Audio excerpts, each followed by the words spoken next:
Good morning and welcome back to the Livingston Parish News Morning Show. My name is McHugh David, publisher and editor of the news. Appreciate you guys joining us this morning.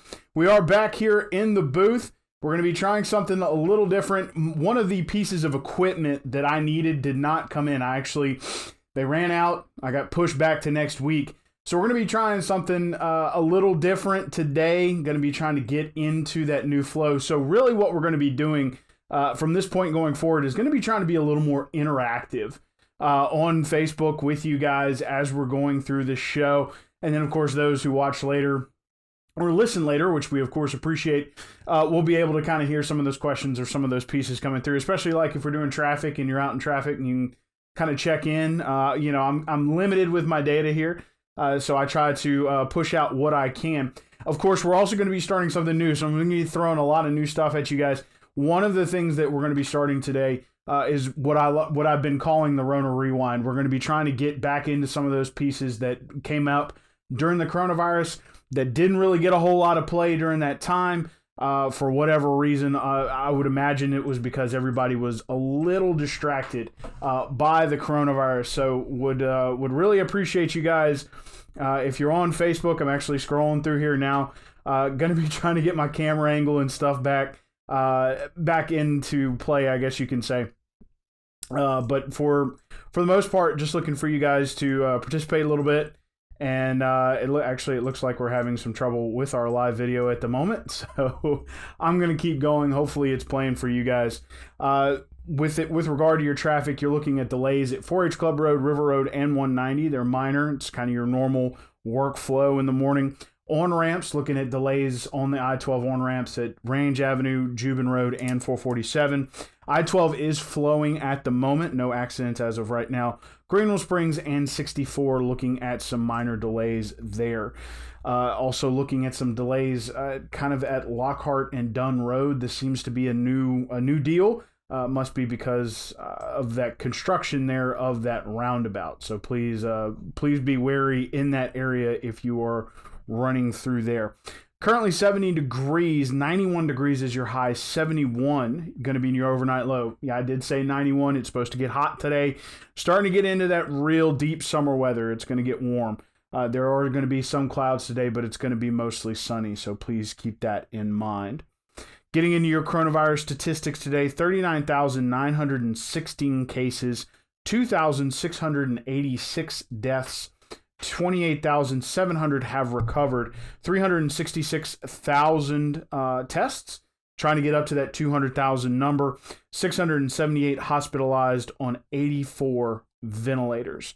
In Livingston Parish, 422 cases, 29 deaths on 6,200 tests. Now, before I get into this, I'm going to go check on my video real quick. It's still not playing, which is interesting. Seems like I'm live for you guys, so kind of wondering what's going on my computer. So again, we're trying to get a little more interactive here, a little more talking back and forth with you guys as this video plays. We'll get that figured out as things go along. Want to talk about these mitigation efforts real quick. Wash your hands with soap and water for 20 seconds or more. Disinfect common surfaces at home and at your office. Wear a mask in public if possible. Don't touch your face. Control your cough with an elbow or a tissue. That includes sneezing. 6 feet of distance or more between yourself and others. 10 or less to a gathering. And stay home if you are sick. Utilize telehealth to get in touch with your doctor, as well as try to stay home to work. As you can see, we have moved back into the studio. We are going to be, I guess you can say, utilizing social distancing while we're here. There's usually not a whole lot of us here anyway, running around and that kind of thing. But trying to get back into the swing of things. Speaking of getting back into the swing of things, the governor today, 2:30 is his usual press time. We are expecting an announcement for phase 2. Now, it could be a curveball in there, but as of right now, it's looking like we're meeting those metrics to go for phase 2. Hopefully this time there'll be a little bit better, I guess you can say, lead time into phase 2. Last time, he made the same kind of timeline announcement, which was on Monday. He said, okay, we're moving into phase 1. But unfortunately, a lot of businesses, especially smaller businesses, really weren't quite sure how that timeline was supposed to work. So going to be interesting to see what kind of information comes out over the next, I guess you can say 3 or 4 days. If that announcement's made today, of course, that's coming up on 2:30. Now, we always share the live video, of course. You can also follow live.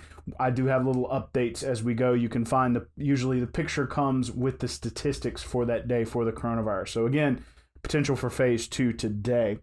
We're also looking at an extra special session. This is still sort of coronavirus related because a lot of the reason that we're going to be doing or I guess you can say staying with the coronavirus is because of, it's affected our budget in a huge way. And that is the reason for the extra session. It will begin today, or technically it begins tonight at midnight. But they will be trying to cycle through the budget as best they can using federal funds. As of right now, the legislature and the governor are kind of on the same page.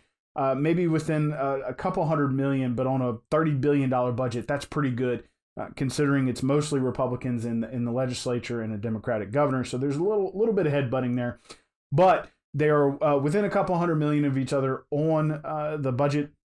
They're all, I guess you can say, both the House and the governor are looking for federal funds to try and, I guess you can say, shore up lost revenue. Now, there's a lot of estimates out there that the revenue is going to be a problem, obviously moving forward. So they're gonna have their work cut out for them even over the next month. And of course, one of the things that has come out is that one of the something that's going to come up in the fall is another session. They've pretty much accepted that. They're moving forward with it. Right now, they're just trying to get out an operating budget. They might have to come adjust that again in the fall. So we'll be keeping you apprised of that. Congressman Garrett Graves on Friday got on Zoom with the Livingston Parish Chamber of Commerce to discuss the Paycheck Protection Program. So if you're not a business owner, this may not be anything new or any kind of crazy information for you.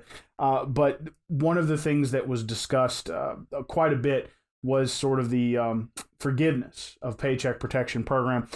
They just passed a bill in the House. It will be going to the Senate, according to Graves. The Senate's probably going to debate each point of this, but this is some of the adjustments that they were thinking of making to PPP, which includes loans would be 5 years, not 2 years, and they would remain at 1% interest. So if you can't quite make that forgiveness, one of the things that was offered was for you would have to pay it off as a loan.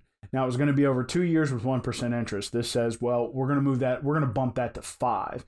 It's kind of difficult to get somebody to pay for a loan that they needed in the middle of a disaster over 2 years, when it might even take 2 or 3 years just to recover from that disaster. You were supposed to, as a business, spend 75% to 80% of your payroll in 8 weeks based on the Paycheck Protection Program loan, or perhaps a forgivable grant. One of the things that this would do would adjust it to 24 weeks and 60%. So it would give you a little more leeway on those extra expenses, which would go to utilities, mortgage insurance, or mortgage interest, and rent. So those are the potential expenditures for those other 40%. For somebody like us, where we have a little bit of production on the side, I say a little bit, I mean, we produce a newspaper. So that's kind of a big deal for us to have that some of that extra leeway. Now, of course, this isn't set in stone just yet. It will be going to the Senate. Full pre-COVID payroll by the end of the year, according to the Paycheck Protection Program's initial guidelines or rules. Actually, they're not guidelines. We got to remember the difference between those two during this time. According to the rules, within that 8-week period, you had to return to full pre-COVID employment. Now, of course, that's very difficult right now with people, one, being concerned about returning to work because of COVID-19, but two, of course, unemployment benefits, which were discussed quite a bit, are enhanced by the federal government by $650 a week or $647 a week. So that's made it very complicated for It's made it very complicated for the employers to get some of their employees to come back, because technically by staying on unemployment and saying they're concerned about COVID and that kind of thing, they get a raise, and will keep a raise until July 31st, which will be the end of the federally enhanced unemployment. Now, Graves did say if federal unemployment remains enhanced past that July 31st deadline, then there will be extra rules that are attached to it, which also includes that you cannot earn more than you were earning before COVID on unemployment. So that would be an issue there. Also, the last issue, deferred payroll taxes or PPP, was the initial offering from the federal government. Now what they're trying to do is make that so you can do both. You can defer your payroll taxes as well as get PPP. So again, this new bill is currently has passed the House, is heading to the Senate for debate. Graves also said that they're trying to reduce the number of pages for firms who make under $350,000 from 12 or 13 pages to 1.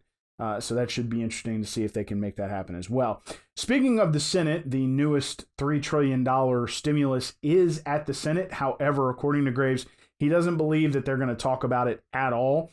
In fact, he said he does not believe that bill is going to see the light of day. According to Graves, they will be waiting, which would be both Congress and the Senate. Mostly the Senate. Congress, of course, is currently Democratic, but they're going to be trying for a recovery stimulus, which means that they're waiting for the economy to hit rock bottom and employment to hit rock bottom, and then they're going to be looking at strategic investments to try to bring certain supply chains and that sort of thing back to America. That includes things like pharmaceuticals and mining were the two examples that Congressman Graves gave. So I wouldn't expect any kind of new stimulus soon, but they are discussing it as in some form, especially with regard to strategic investments to try to bring manufacturing and that kind of thing back to America, especially those industries where there was a lot of disruption during COVID. So we'll see how that goes. Now, getting into, as I like to say, the Rona Rewind. So we're going to be talking about some things that may or may not gotten lost in the shuffle, especially over the last couple of months. The first one is relatively recent. Of course, John Hanna, who was a Walker police officer, suffered a stroke. There was a fundraiser in Walker over the weekend, kind of check in on him. And there's also a fundraiser that are a GoFundMe online that you can find on our website that will allow people to donate to his family, trying to help the family with those medical bills and try to help provide for them in their time of need as Mr. Hanna recovers from that stroke at home. So again, you can go check out that GoFundMe on our website. The omnibus bill for cheaper auto insurance, of course, this is relatively new as well, was heading to the governor's desk as of Friday. Whether or not he'll sign it is anyone's guess. Now, of course, there's a lot of politics involved in there. Governor John Bel Edwards is a former trial lawyer. He has a lot of trial lawyer friends. This bill is not particularly trial lawyer friendly. So it's going to be interesting to see. Now, it was veto proof coming out of the Senate. Not entirely sure if it was veto proof coming out of the House. I didn't get that last answer just yet, but of course they have until midnight tonight to sign it. Will be interesting to see if he signs it or not. The road program will be on the fall ballot. This happened at the parish council. This was several months ago. This was actually their first Zoom meeting during COVID-19. They wanted to meet because they wanted to meet the deadline to get it on the fall ballot. This is, of course, a 1 cent sales tax. Now, 75% of that 1 cent goes towards the road program. 25% goes toward, goes towards the jail and paying off that debt. So there's already a little bit of controversy from the 1 cent. There's also a bit of contention between a few parish councilmen and the parish itself, parish government, about how the road program funding is used. Right now, the majority of it goes to fund the Department of Public Works. Now that that includes the extra $5 million property tax that goes into the road program as well. That leaves, usually after all is said and done, it usually leaves about anywhere from, it depends on, it's hard for me to say this year because of COVID-19. Some of the sales tax are still moving, but because of the way the school board reports the sales tax, you're looking at numbers from 2 months ago. So it's going to be hard. It's going to be interesting to see what happened in March and April, and especially May as well. But we're kind of coming up on this point where there's going to be a dip. But as of under normal circumstances, it generates about $15 million for the parish to use on roads. Now, right now, the parish is paying quite a bit of debt service. So you're looking at, well, you take a little bit of that away, plus salaries and things of that nature. And they've really only had about 1 to 2 million, maybe as much as 3 on a good year to spend on roads. Now, you have to take another step back.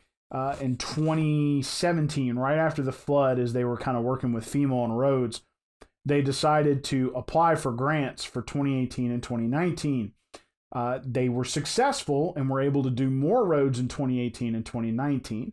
The problem came, and this is something they're also trying to work out as well, is that they're trying to make sure that all the roads are done in that calendar year. So if they say this is the 2020 road program list, they want to get all of those roads done in 2020. So they're working on a timeline with that with the parish. But of course, that's going to be on the fall ballot.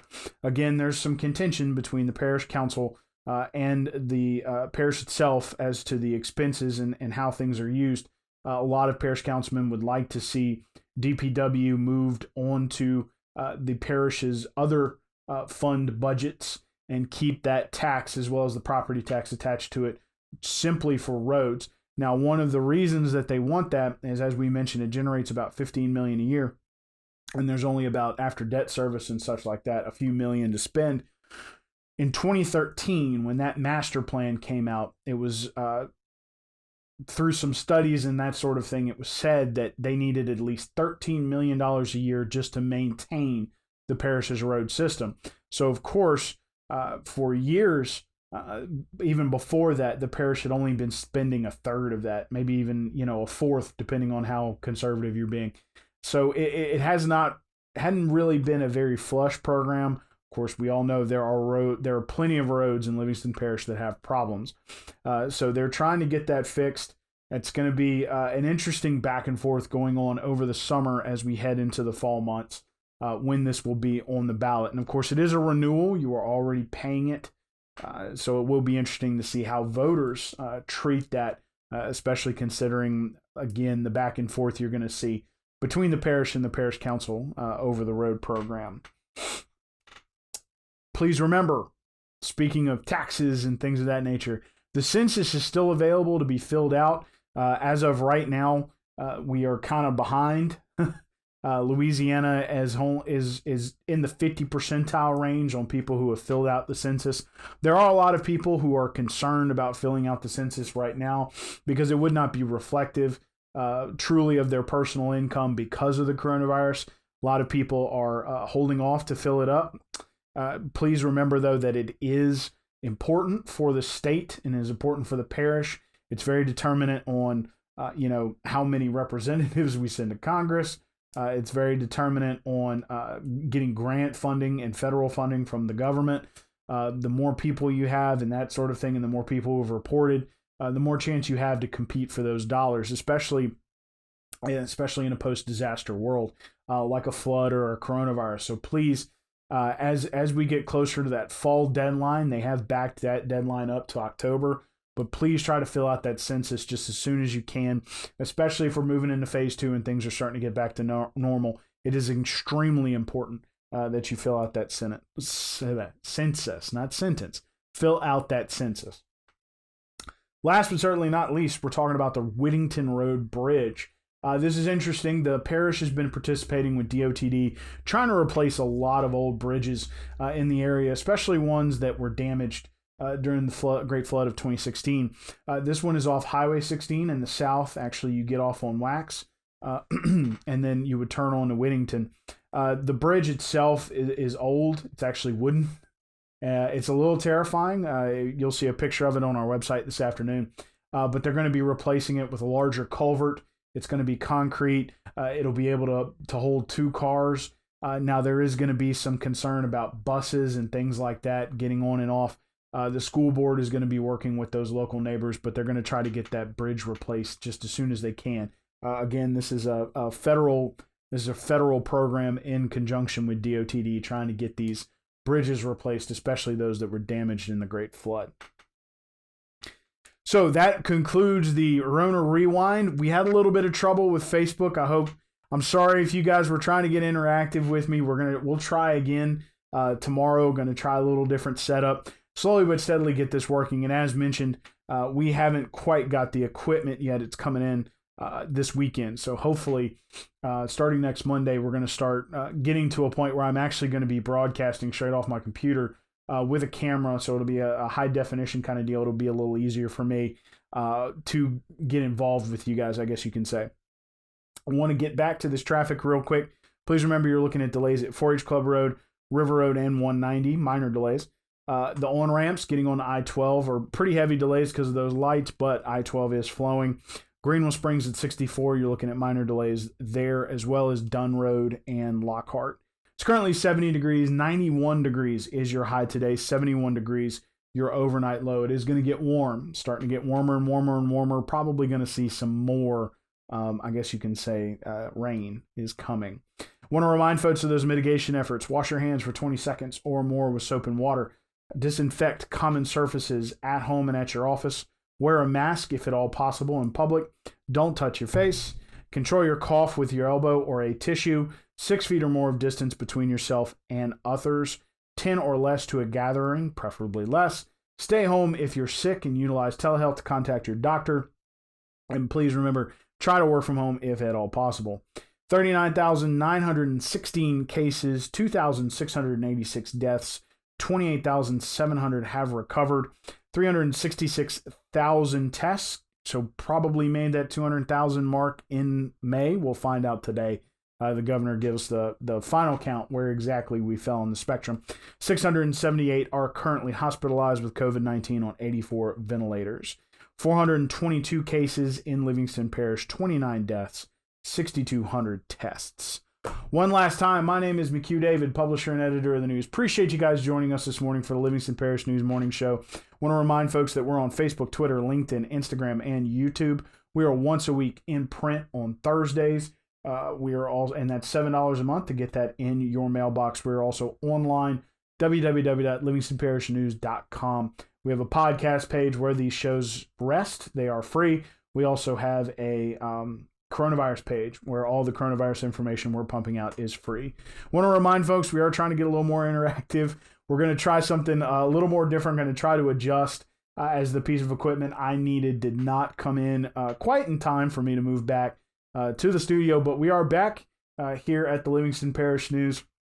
Of course, our doors are open. You'll be required to wear a mask if you're coming in, and we will see you guys tomorrow morning, and it may even be a little bit different then. So, going to be fun. We're going to be mixing things up over the next week, trying to figure out what works.